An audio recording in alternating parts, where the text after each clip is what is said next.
안녕하세요. 건국대학교 병원 신경외과 전영일 교수입니다.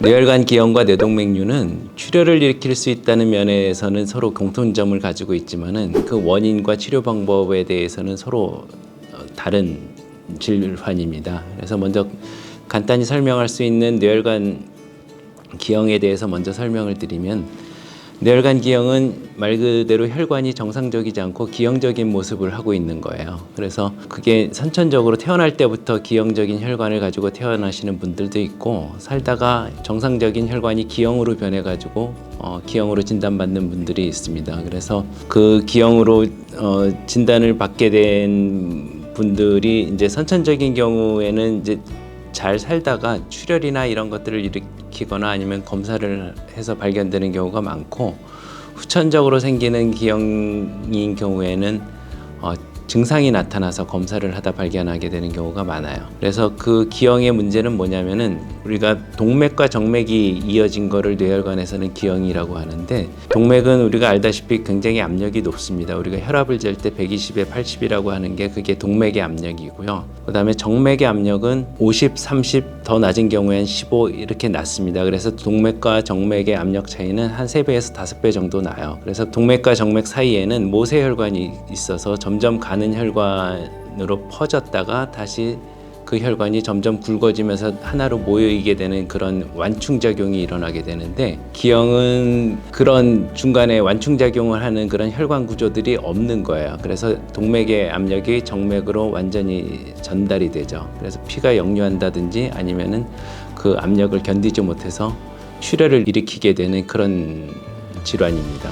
뇌동맥류는 동맥에 생기는 거예요. 그래서 뇌동맥류라고 하는데, 류라고 하는 거는 흔히들 말하는 게 이제 꽈리에 비유를 하는데, 저는 풍선에 많이 비유를 합니다. 그래서 우리가 풍선을 불기 시작하면은 점점점 커지다 어느 시점에서 풍선이 터지는데, 뇌동맥류도 마찬가지예요. 혈관이 약한 부분에 지속적으로 압력을 받으면서 그 부위가 점점 부풀다가 어느 정도 크기가 되면은 터지는 그런 병입니다.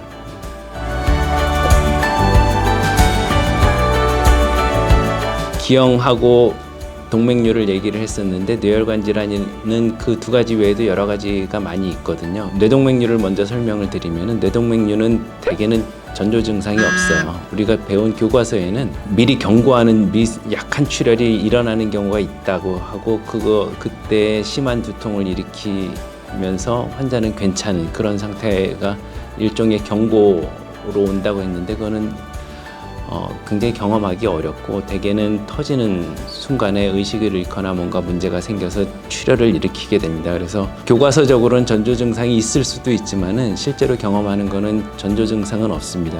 동맥류로 진단받으신 분들이 많이 물어보는 게, 자기들이 경험하는 두통이 동맥류랑 관련이 있냐고 자꾸 물어보시긴 하는데, 관련은 없어요. 동맥류는 커지더라도 두통을 유발하진 않고, 오직 터졌을 때만 심한 두통을 일으킵니다. 그래서 뇌동맥류는 전조 증상이 없고요. 기형은 전조 증상이 있을 수가 있어요. 선천적인 기형 같은 경우에는 기형으로 피가 많이 몰리게 돼요. 그래서 그 주변에 뇌가 변화를 일으켜서 그 부위가 간질을 일으킨다든지 아니면은 이제 일시적으로 힘이 빠지는 그런 신경학적 증상을 나타내게 되기도 하고, 그다음에 두통이 생기기도 하고, 그래서 그런 걸 가지고도 알 수 있습니다. 그리고 후천적으로 생기는 기형 같은 경우에는 아까 말한 대로 동맥과 정맥의 압력 차이 때문에 그 혈류의 흐름에 변화가 생기기 때문에, 그로 인해서 처음에는 두통이 생기고, 그 다음에 시간이 지나면서 그걸 해결해 주지 않으면 점점 뇌가 부어가지고 두통이 점점 심해지면서 다른 마비라든지 언어장애라든지 이런 신경학적 증상이 나타나게 돼요. 그리고 이제 또 하나 뇌혈관 질환에 해당되는 이제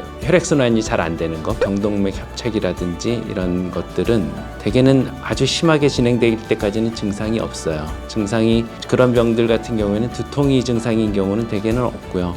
뭔가 이제 힘이 빠진다든지 감각이 이상한다든지 어지럽다든지 몸의 균형을 잘 못 잡는다, 이런 좀 애매한 증상이 초기 증상인 경우가 많습니다. 그러다가 더 진행이 돼서 혈액순환이 갑자기 멈춘다든지 그러면 마비가 오고 막 이렇게 진행이 되기 때문에, 그런 증상들을 가지고 이제 전조 증상이라고 할 수는 있어요. 근데 이런 증상들이 다 건강한 사람도 같이 경험할 수 있는 증상들이기 때문에 어떤 두통을 뇌혈관 질환의 전조 증상이라고 할 건지 두통이 가장 심하니까 그렇게 얘기하기는 좀 어렵습니다. 그래서 만약 자기가 불편한 두통이 있다든지 이상한 증상이 있으면은 신경외과 전문이나 신경과 전문이랑 상의를 해서 검사가 필요한지 판단을 하는 게 중요할 것 같아요.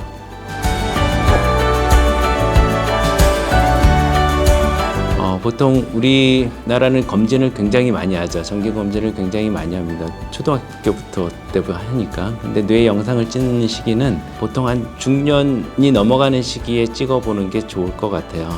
그 시기에 이제 위내시경을 해야 되는 시기도 마침 그 시기고, 대개는 한 40대를 기준으로 해서 우리나라에서는 생애 전환기라고 해가지고 남자 여자 몇 가지 나이를 가지고 검진을 해주기도 하는데, 그런 중년이 되는 시기에 검사를 할 때 한번 찍어보면은, 그때 없으면은 뭐 뇌 검사는 한 10년, 20년 더 안 해도 되니까 검진으로 한다면 그때 해보는 게 좋겠고요. 그때 만약 검사를 해서 뇌동맥류나 아니면 다른 혈관 질환이 나온다면은 그다음부터는 이제 의사랑 상담을 해가지고 그걸 관리하면서 추적 검사를 하거나 치료를 받으시면 되고, 주로 가족이죠. 가족 중에 뇌동맥류나 뇌혈관 질환에 진단 받으신 분들은 그냥 그 시기보다는 조금 더 일찍 하는 게 좋을 것 같아요. 특히 뇌동맥류는 유전되는 경우가 있는데, 그걸 너무 강조해가지고 뇌동맥류는 유전된다고 생각하실 필요는 없고, 뇌동맥류로 진단받는 중에 유전 때문에 뇌동맥류가 생긴 분들은 아주 극히 일부예요. 그래서 다낭성 신장이라는 그런 질환이 있는데, 부모님이 다낭성 신장이 있고 뇌동맥류로 진단을 받았으면 그 가족은 뇌동맥류가 발생할 수 있는 유전자를 가지고 있을 가능성이 높아요. 그래서 그런 경우에는 대개는 이제 2세죠. 2세들은 검사를 다 해보시기를 제가 권유를 하고, 그렇지 않은 경우에는 굳이 일찍 검사를 해볼 필요는 없습니다. 방금 이제 뇌동맥류를 얘기를 했는데, 가장 유전에 대해서 관심을 갖는 게 혈관 기형이에요. 그래서 혈관 기형이 대개는 이제 선천적이니까 어릴 때 진단을 받는 사람도 많은데, 나이 들어서 결혼하고 자식이 있는 상태에서 진단을 받는 분들도 많고, 출산 중에 발견되는 경우도 많아요. 그럼 이제 엄마가 자기 아기가 같은 기형을 가질까봐 걱정을 하는 경우가 많은데, 대개 선천성 기형은 유전은 되지는 않습니까? 말한 것처럼 유전되는 뇌혈관 질환은 굉장히 드물어요. 그래서 일반적인 뇌혈관 기형은 유전되진 않고요. 뇌동맥류도 아까 말씀드린 대로 유전되진 않고, 그 다음에 경동맥 협착이라든지 그런 대사질환이나 동맥경화랑 관련된 그런 혈관의 문제는 유전이라고 하지는 않지만은 그 사람의 체질과 생활 습관에 많이 영향을 받습니다. 그래서 부모님이 고혈압이 있으면 이제 2세들도 고혈압이 있을 가능성이 굉장히 높죠. 고혈압 당뇨. 그래서 고혈압 당뇨가 있는 사람은 혈관이 쉽게 망가질 가능성이 높아요. 그래서 부모님이 그런 이유로 혈관 질환이 있으면 자식들도 혈관 질환이 있을 가능성이 많은데, 그건 엄밀히 유전은 아니죠. 그런 병이 잘 발생할 수 있는 환경 속에서 산다고 봐야 돼요. 우리 신경외과에서 사용하는 치료법은 3가지가 있어요. 전통적으로 절개를 해서 잘라내는 그런 수술인데, 그 수술은 현미경을 보고 수술을 하고요. 그 다음에 방사선 수술이라는 게 있어요. 대표적인 게 감마나이프인데, 그거는 이제 일반적인 방사선 치료랑은 다르게 우리가 돋보기로 햇빛을 모아서 종이를 태우는 것처럼 방사선에 수백 개의 빔을 한 곳에 모아가지고 종양이나 혈관기형을 태워버리는 그런 식으로 치료하는 거여서 방사선 수술이라고 하고, 또 하나는 요즘 많이 하고 있는 혈관내 수술이라고 합니다. 그래서 뇌동맥류에 해당되는 코일 색전술 이렇게 돼 있는데, 혈관기형 같은 경우에는 이 3가지 방법을 조합하거나 아니면 각각의 방법 단독으로 치료를 하게 돼요. 그래서 혈관기형이 큰 경우에는 절개를 하는 건 굉장히 위험할 수가 있거든요. 그런 경우에는 방사선 수술만 하기도 하고, 아니면은 혈관내 수술을 한 다음에 수술을 하거나 방사선 수술을 하거나 이렇게 조합을 해서 하기도 하고, 뇌동맥류는 코일 색전술과 전통적인 수술법을 2가지를 다 합니다. 그래서 전통적인 수술법은 이제 클립 결혈술이라고 해서 두개골을 열고하는 그런 수술이고요. 코일 색전술은 엑스레이를 보면서 동맥류에 넣어서 동맥류 안에다 코일을 채워 넣어가지고 동맥이 터지는 것을 예방하는 그런 치료 방법입니다.